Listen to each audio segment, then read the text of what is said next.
Welcome to the Get Unhooked podcast with Jason Coombs, where experience meets insight. Jason Coombs, nationally recognized speaker, best-selling author, and founder of Brickhouse Recovery, shares hard-earned lessons on resilience, leadership, addiction, and mental health. No filters, no fluff, just real stories, practical wisdom, and a deeper look at what it takes to grow, lead, and keep moving forward. Now here's your host, Jason Coombs. Welcome back to the Get Unhooked experience. And for those of you that are new to this experience, I'm Jason Coombs, and today's topic is one of the most important that I've ever recorded, because today we're talking about acceptance. Not the kind that means you give up, but it's the kind that frees you. And we're diving into a powerful framework called Loving What Is from Byron Katie. And I've referenced it before in other, podcast episodes and coaching calls and from the stage and whatnot. But if you've ever laid in bed wondering, like, will she ever change? Like, how did she get here? How did I get here? This is for you. So let's begin. If you've ever noticed how much pain comes from the same thought on repeat, you'll get this. Like, if you're like me, it's very difficult to sometimes shut off that repeat of, I like to call it mental obsession, where I retell the story in my mind.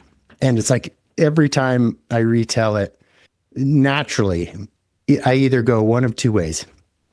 I go to the direction of, I'm as pure as the driven snow, and the other person becomes like the villain in my story that's going on in my head. The other direction is, I'm as big of a monster and villain because of what I said or did, and the other person or the situation is so much better than me, and I'm not good enough. And I think that those are sweeping statements, of course, but if you've sat there and thought, he shouldn't have relapsed. Like, what is he thinking? Or she should know better, or I can't take this anymore. We believe these thoughts, and they rip us apart. Not because they're necessarily evil thoughts. I mean, they're backed by experience. They're backed by what you have lived. But because we argue with reality, they are toxic and they rip us apart. And what do I mean by that? We believe that what is current, what is true, what is real happening right now shouldn't be that way. They shouldn't have relapsed. They shouldn't be living this way. They shouldn't be on the streets. They shouldn't be using. They shouldn't be getting a divorce. They should be stepping up as a parent. They should be earning and having gainful employment. They should quit smoking. And Byron Katie's process, what she calls the work, asks us to pause and question those thoughts. Not suppress them, not stuff them down, but meet them with love. Let's walk through the 4 questions of the work, applied to something that I know many of you are facing, okay? Now, here's the thought. My son shouldn't be using. Now, pause and take a breath. Let's run that thought through these questions, okay? Question number 1, is it true? You may want to scream, yes, of course it's true, he shouldn't be using. But pause again, he is using, okay? So is it absolutely true that he shouldn't be? Or is it our resistance to what is that's hurting us more than the reality? I know this is hard. This is hard stuff. But that leads us to question number 2. Can you absolutely know it's true? So the first question is it true? Second question is, can I absolutely know for a fact that this is true? Because this one takes us deeper. Can you absolutely know for a fact he shouldn't be using in this moment? Or is it possible that this is his path?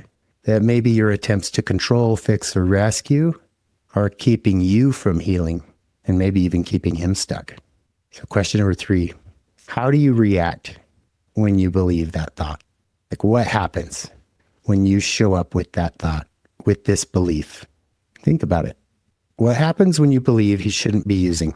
You tighten, you obsess, you try to control him, you cancel your plans, you squander finances, you lie for him, you check his phone, you stop sleeping at night, you live in a constant state of emergency, and the list goes on. It doesn't make you feel more effective, right?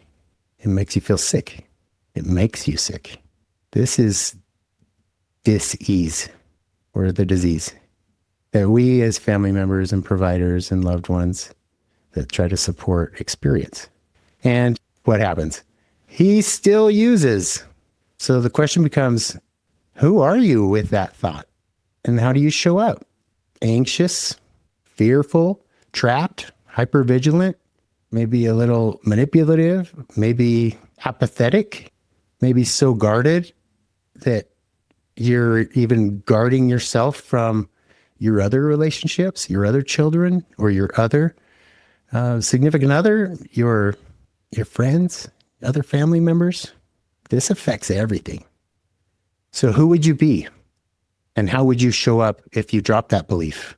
What would it feel like to drop the belief that he shouldn't be using? Not condone it, but to stop fighting it. To say, he is using, that's what's true today. And then return to your life, to your breath. That's what's true today. And then you return to focus on your other children. You focus on your own healing. You focus on living unhooked from the hooks and chains of these types of stories and narratives. This is our plague as providers and helpers and family supporters. Our plague, our disease, are these narratives that rob us of peace and serenity. So who would you be? And what would your conversation look like if you dropped that? And if you chose to love what is, not condone it, but accept it instead of hating it. So let's try a turnaround, okay? So the original thought is, my son shouldn't be using. Now try this. My son is using, and that is what is. And I'm going to love what is. Or even go as far as saying, my son should be using. Now, before you turn off the episode, hear me out. Okay, he should be using because he is. That's what's real. That's what's happening right now. That's what people do with substance use disorder. If I tell myself my wife should not be sleeping, my wife's going through chemotherapy. My wife has a disease. My wife's battling cancer. My wife should not be sleeping. How do I show up with that belief? My wife should be getting up and taking care of the dog. My wife should be getting up and helping the kids get ready for school. My wife should be on time. My wife, like, those thoughts creep in, even though I know she's going through it, like hard stuff, zapped of energy. Like, I don't know what it's like to take chemotherapy that's killing cancer and everything else. So if I switch that to, she should be sleeping, because that's what people who are on chemotherapy and battling cancer do. He should be using, because that's what people with substance use disorder that's untreated do. That's the disease. That's what they do. That's what's true. That's what's real. That's what is. And from that place, you can stop resisting reality and start responding wisely and responding differently with some empathy, some compassion. So let's try another. I shouldn't be using my son's addiction to avoid my own healing. I shouldn't be using my son's addiction to avoid my own healing. Whoa. Now that one hits. But if we're honest, many of us do. And we focus so much on fixing them, we don't have to feel our own pain, our resentment, and our exhaustion, our longing for more, like the emptiness inside. And that's where freedom begins, when we turn that around. So when we look at it, it's like, I should be using my son's addiction to avoid my own healing. When you say that, it's not saying, okay, that's my path forward. I'm going to now go the opposite of the 4 C's, and I'm going to be as hooked as possible in my codependency or my toxic behavior. It's not that. What it is it's releasing this gap between where you feel you are and where you think you have to be.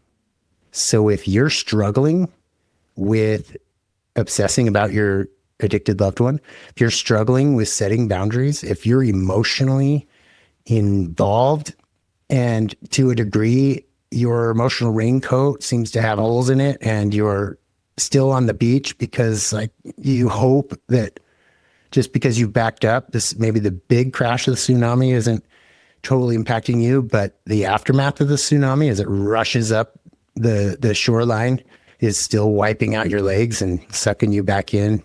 It's okay. It's okay to recognize that gap of where you know you need to be and should be and where you actually are.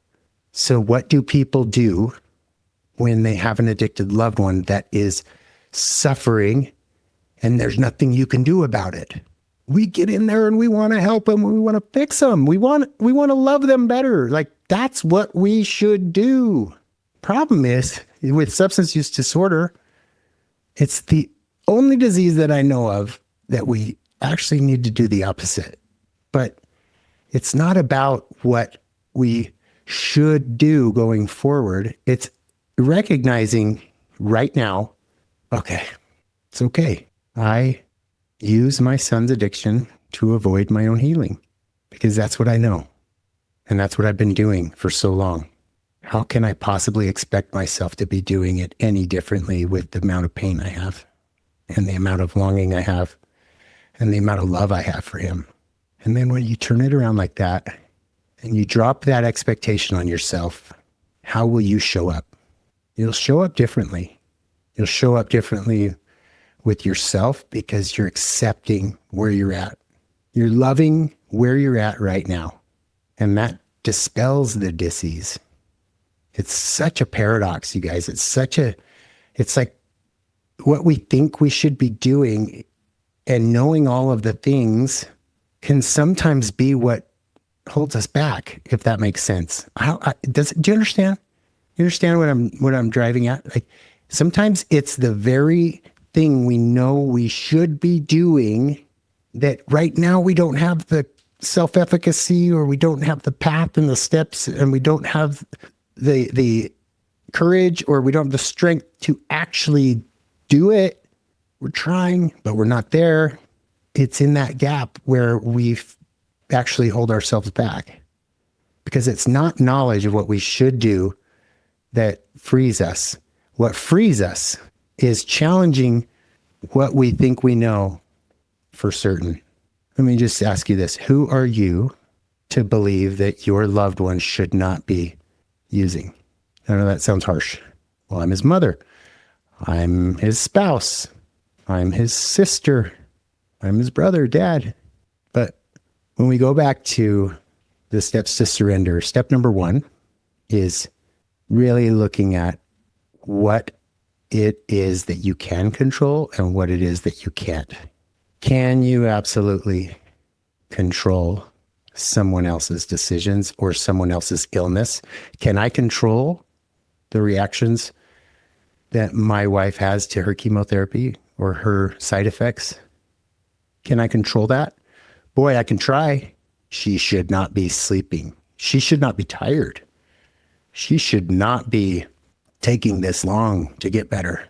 I should not be so heartbroken. I should not be so sad. You're so afraid of the future. But if I can turn that around and say, yeah, she should be, because that's what is.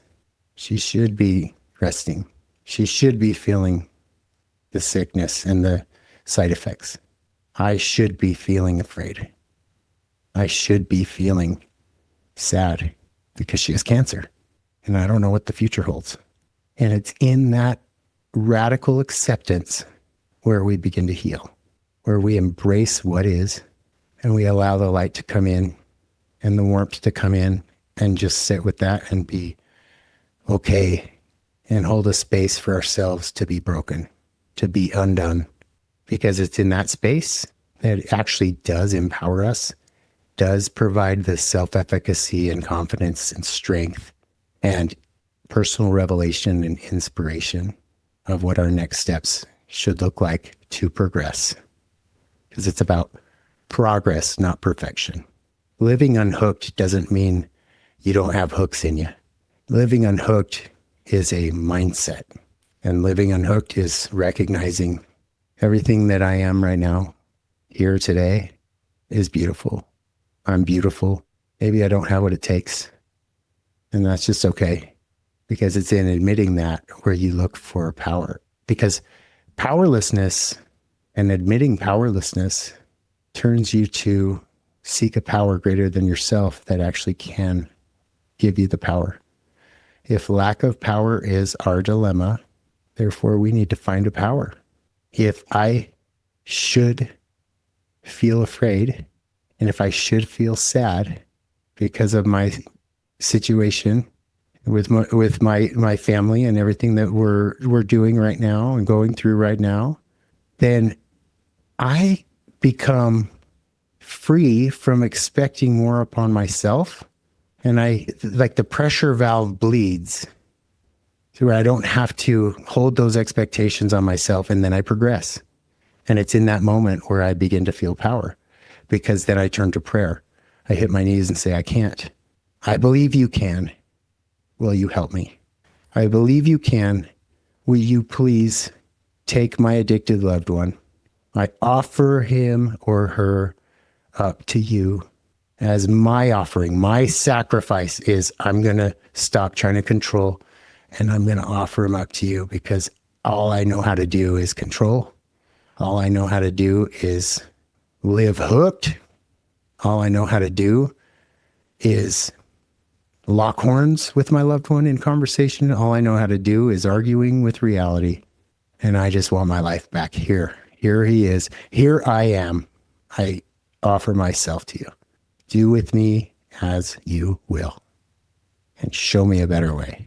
Take me down a path that will empower me to do things the way you know will bring about the best results for my addicted loved one and for myself.